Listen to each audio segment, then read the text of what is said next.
Hello everyone, welcome to another Adobe Premiere Pro tutorial video. In this video, I will show you how to add a shake effect to a video in Premiere Pro. So let's get started. So as you can see, I have this club right here, basically like video, right?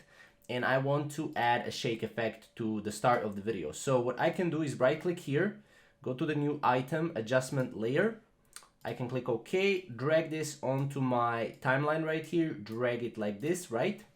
Now go to the effects, type in directional blur right here, drag and drop it on the adjustment layer.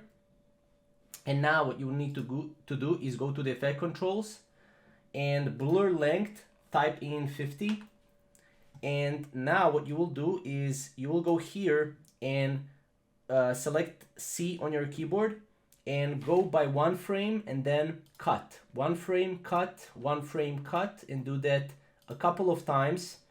And then go and click V on your keyboard, delete the adjustment layer here, and delete this two right here. So this will create a, as you can see, this will create basically like a, a tremble effect or like a shake effect. You can also copy this.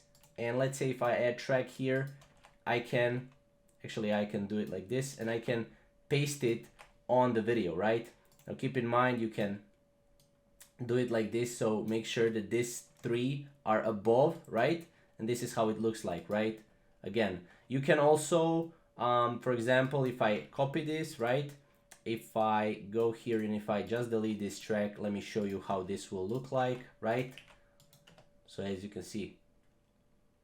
So you can obviously have longer periods of frames, right? For example, you can prolong the frame here, then make it here, then prolong the frame, and then again prolong the frame here as well. For example, like this, right? So this is basically how to add a shake effect to video in Premiere Pro. If you have any questions, comment down below and we'll see you in the next video. Thank you guys for watching.